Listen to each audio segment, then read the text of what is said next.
Psoriasis छूने से नहीं फैलता है, ये संक्रामक बीमारी बिल्कुल नहीं है। ये बेसिकली सोराइसिस अपनी स्किन की प्रोलिफरेशन फास्ट होती है। बेसिकली अपनी स्किन रिसाइकिल होती रहती है। ऑलमोस्ट 50 डेज़ में नीचे से स्किन की नई लेयर बनती है। सोराइसिस में कुछ स्पॉट्स पर ये प्रोसेस बड़ा फास्ट हो जाता है, तो कुछ स्पॉट पे स्किन बड़ी जल्दी बनेगी और उसकी क्वालिटी अच्छी नहीं होगी, तो जो डेड स्किन होगी वो वाइट स्केल्स के रूप में इकट्ठी हो जाएगी। वो सिर में है, पैर में है, हाथ पर है, कहीं पर भी। और जो नई चमड़ी क्योंकि बहुत पतली बनी है तो वहाँ पे रेडनेस और खुजली वगैरह होगी। तो सोराइसिस संक्रामक बिल्कुल नहीं है, ये चमड़ी का नॉर्मल हिस्सा होती है इसकी। हाँ, ये सोराइसिस में सभी मिलते हैं, बट ये लक्षण दूसरी बीमारियों में बहुत कॉमनली पाए जाते हैं, तो बिना स्किन स्पेशलिस्ट के इसकी पहचान नहीं हो सकती। तो अगर ऐसा कुछ महसूस हो तो तुरंत उसको स्किन स्पेशलिस्ट को तुरंत दिखाना चाहिए। इसके नाम में ही आता है सर क्रोनिक, ये एक लंबी चलने वाली बीमारी होती है, बट इसमें अगर हम ये कहें कि ये ठीक नहीं हो सकता, ये बात भी गलत है। और ये कहें कि हाँ कोई दुनिया में ऐसे इलाज है जो पक्का 100% इसको ठीक कर पाए गारंटी के साथ, ये बात भी गलत है। सोराइसिस में मोस्टली केसेस में ये इसमें रिमिशन होते हैं, रिलैप्स होते हैं। बीमारी ठीक हो गई एक बार, 6 महीने ठीक रही, 6 साल ठीक रही, वापस हो गई, ठीक है।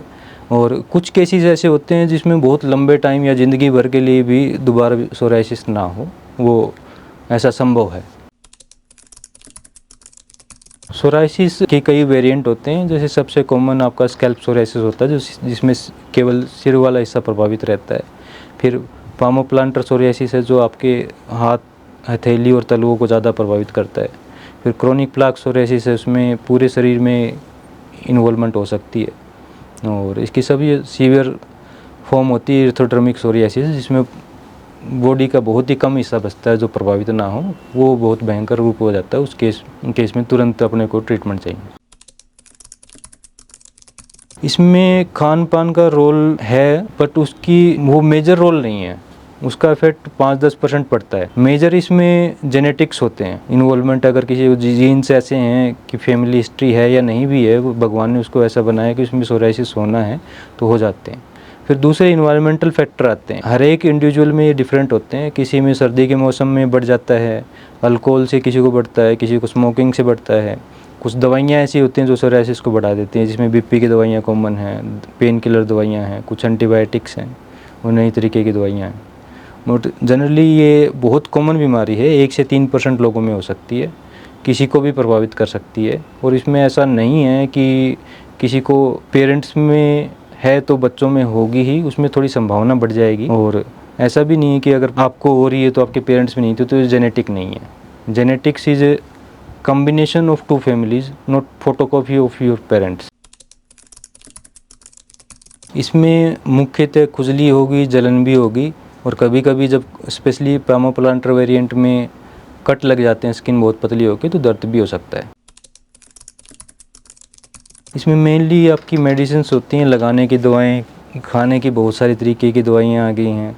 इसमें नैरो बैंड यूवी थेरेपी एक होती है।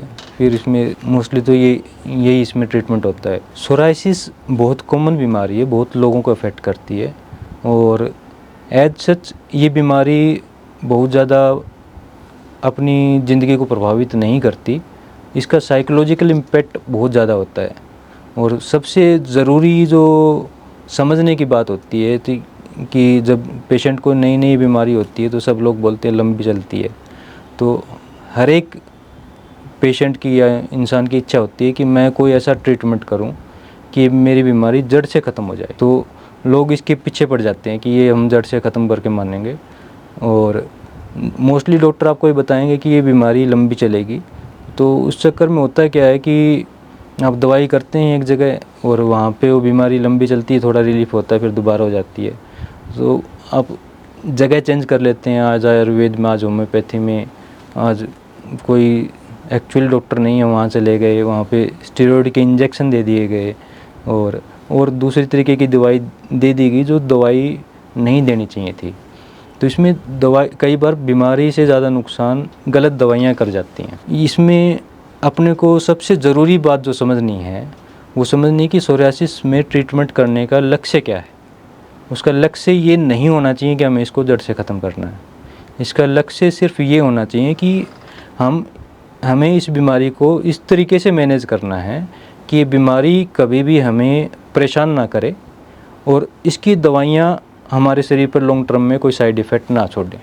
तो इन दोनों तराजू को बराबर बैलेंस करना बहुत ज़रूरी है और ये बात समझना बड़ा ज़रूरी है। मोस्टली मरीज़ पहले 1-2 बार में ये बात नहीं समझते हैं, वो ठोकर खा के 5-6 जगह होके कुछ ना कुछ अपना नुकसान करवा के उसके बाद ये बात उनको समझ में आती है। और जनरली जब इस बात की एक्सेप्टेंस आती है कि हाँ ये बीमारी मेरी लंबी चलनी है, बीच में ठीक होगी, दोबारा होगी, इसका ज़्यादा ट्रीटमेंट लेने की ज़रूरत नहीं है, सही जगह से ट्रीटमेंट लें और वो दवाई नुकसान ना करें, तो धीरे धीरे जब एक्चुअली मन में एक्सेप्टेंस आती है तो स्ट्रेस कम होता है। और इस बीमारी का बहुत ज़बरदस्त लिंक स्ट्रेस के साथ है।